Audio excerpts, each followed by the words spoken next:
Sunshine burst through the back bedroom window of the ordinary terraced house. An unimposing regular home, seemingly like all the others on the pleasant suburban street in sunny Blackpool. But what happened there one summer's afternoon in the early 80s was far from ordinary.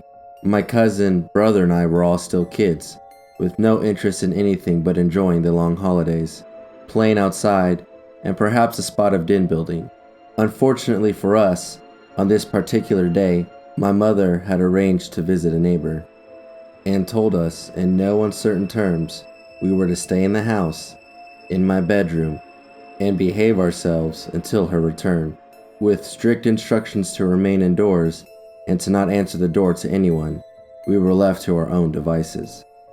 Books were read, board games were played, and drawings were scribbled on sheets of paper, but minutes last for so much longer when you are young, and we soon became bored with our play and each other. All of us became so disinterested with the activities on offer that we began to rummage around in the wardrobe, looking for a new venture to amuse ourselves. But each toy we unearthed was cast aside and deposited on the bed, as nothing seemed as exciting as the glorious weather outside and the sounds of our friends having fun.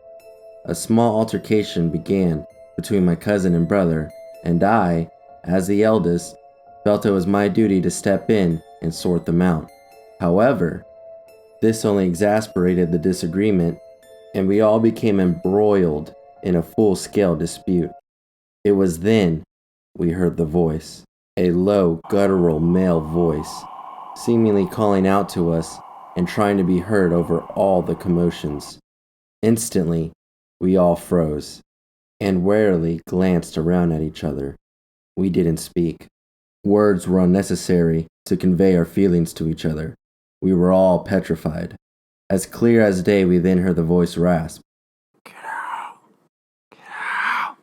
Clinging into each other as if our lives depended upon it, we all clasped hands and made a dash for the bedroom door. Almost tripping over ourselves, we hastily ran down the staircase towards the front door in salvation. Remembering we were forbidden to leave the house, we paused in the hallway, wondering what to do for the best. We again heard the evil utterance. This time it appeared to be more hostile and malicious, calling us kids, swines, bastards. No longer caring about my mother's warning, we fled the house, slamming the door behind us and not daring to look back. We raced to the house she was visiting. After tearfully blurting out our story to her and hoping for some comfort, we are upset to be severely reprimanded for disobedience and horrified to be marched back home.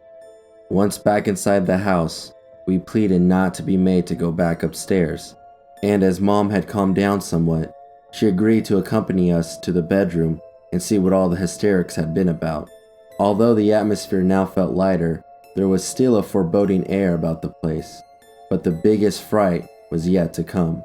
As we tentatively pushed open the bedroom door, we immediately noticed all the books, games, and toys we had left strewn around the room were gone. On closer inspection, we realized that they'd been neatly tidied away by unseen hands and stacked carefully and tidily back in the wardrobe.